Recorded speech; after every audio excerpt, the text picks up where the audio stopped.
Hello again, everyone. This is Randy, your sewing machine man, working at a Singer 242. That is the latest victim of the shipping disaster. These things don't ship well. They're almost impossible to ship. They're cast iron. They did her a favor, actually, because all this damage with this broke off, and this broke, and the lever's all broken off here. This thing is a broken bevel gear, so she wasn't going to get it working anyhow. I was over at Monica's house today, and she was nice enough to let me take this with me for an object lesson for you folks about getting these things shipped. Don't ever buy a 242. It's not going to have a happy ending. All these, you can look at this and see the profile. They come in different colors, like the 360. They all have this same setup. The same profile. You see that profile? You see that? 242, 237, 360. They all have that tragic flaw, that disastrous rubber gear in the top up here, and they break. They were good in the mid 70s when I sold them, but they are all bad now. Those gears break, and this one's broke. So that saved her some wear and tear. She got her money back on it. So thanks to Monica for letting me give you this demonstration. You know, this stuff is all sheared off. The bolts are bent. Everything's bent.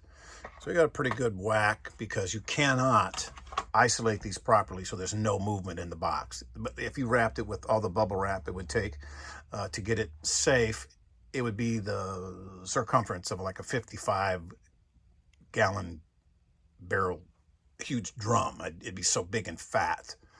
And, you know, you buy these for $25 and they refund them, so you're not out anything, but still, it's don't buy a 242. Don't buy a 242, 237. Don't get those ones that have the breaking gear in the top.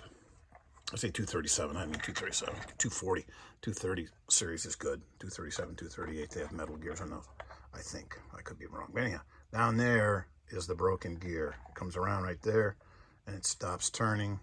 See that gear stops turning, comes around, stops turning, and then the hook and turn doesn't turn. The hook's not turning. It is turning, then it's not turning. So that makes the machine a paperweight or a doorstop. Maybe if you have a little bass boat or something, you can tie some cord around there. They're kind of clever. But don't get these machines because they're just they're too doggone heavy to ship. Cast iron, you think, wow, cast iron, that's awesome. But they put that exploding little gear, the upper bevel gear in there, made out of hard rubber, plastic, whatever they make it out of.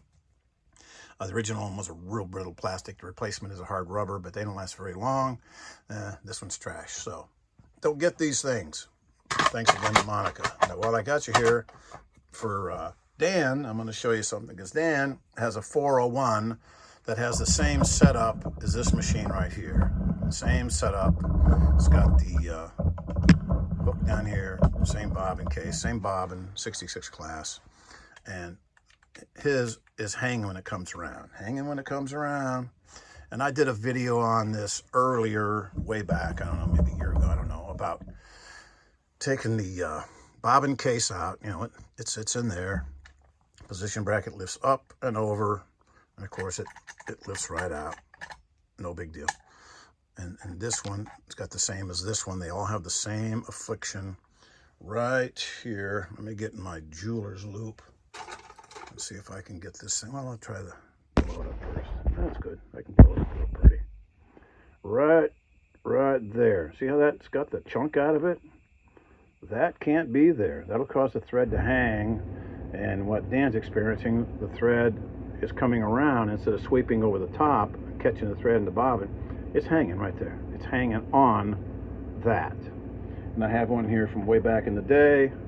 Customer gave me this, and it says, customer was told by local dealer that it needed to be replaced. And sure enough, it's got that grouchiness there. I got a bunch of these that need to be redone.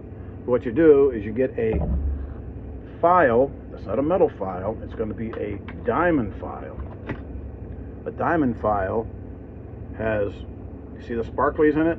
That's what you have to have, the diamond fragments, because it is going to get a hold of chrome. The only thing that's going to polish chrome is something harder than chrome, and that's this diamond stuff. So you get that right there. You go down to Northern Tool or wherever you can get these things, and you come across there and you smooth that out. That groove has to go away completely. You go back and forth. Let me hold still so we don't throw up watching it go back and forth. And you get that straight across. So that groove has to completely come out of there. Right there, that little bitty nick, that little bitty catch. That has to go away. And you'll have to work it around and get it at an angle and keep working at it. And you will absolutely get that to one level so the thread runs across it and doesn't hang up on it. Just a tiny little bit left there, but you get the idea.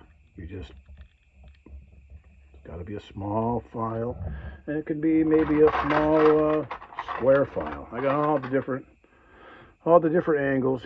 Here's a small square file. You might find that more to your liking. They come in a set. You get them all in a set, and you get that in there a little bit better. It's really starting to crank it off of there. And these diamond files will make short work of it. If you use a regular metal file, you'll make music. That'll be pleasant music, like a violin or something, but you won't be moving any metal. You won't be making any progress. But you don't have to get too carried away with these. See, it's taking that right out. When you get it down to where it's real close, then you come back with your crocus cloth, your emery cloth, but you got to get that so that you can run your finger across it and you don't feel anything. Nothing catches. Run your nail across it. A lot of this stuff is done by sight, a lot of it's done by feel. But if you're going to take that out, you run your nail across there, or a piece of cotton ball, see if it catches the tufts of the... See, that's getting real good. Now you get some emery cloth. Emery, fine emery cloth. You get it over at the hardware store in the paint section. Emery cloth. And you can roll up an edge of it. Let's go back here. Big. You can roll up an edge of it like this. Just take the edge, roll it over, so it'll fit in that little slot that you were working on with your file. And you get in there and you just polish that off a little more. Let's take it up so we see what we're doing here. Take it off a little more. Because you're going to take that last little bit of grouchiness off the edge so you can get it nice and smooth, because you want to be able to run your nail across there and feel absolutely no snags at all. It's got to be just smooth as glass across there. And if you want to do one more step to really make it polished, you go to crocus cloth. Big crocus cloth, industrial grade. It's just denim with jeweler's rouge on it. And you take that down here and you put that last finishing polish on it. Let's go back up to bigger. See what we're doing here. And you got it right there on that spot that was so rough earlier. It would hang the thread. And now you're on that little area back and forth. And now you're polishing it off. So you get it down to a straight, smooth,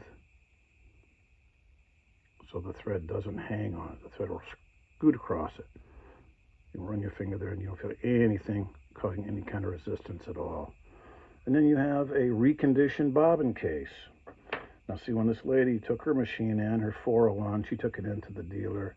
And they said, oh, you're going to need a new one of these. They charge her, I don't know how much for it. But all they had to do was recondition it. It's not a big deal, as you can see. I just reconditioned that one in front of your very eyes. It's no big deal. So these things aren't terribly expensive, but a lot of times they're out of stock. So you have to say, well, I have to wait till I get one put in. So why don't you just buy another machine? It's part of the game. It's part of the ruse. You got to, the old buyer beware. So I'm trying to help you folks out here. Make sure you don't get into those predicaments where someone tells you something that's just not really kosher.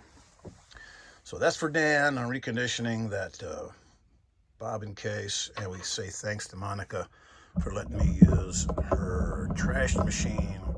So we're going to strip this thing and maybe get a needle plate off of it or something like that. Somebody can possibly use it. Put it in a drawer with the other 20 that I have.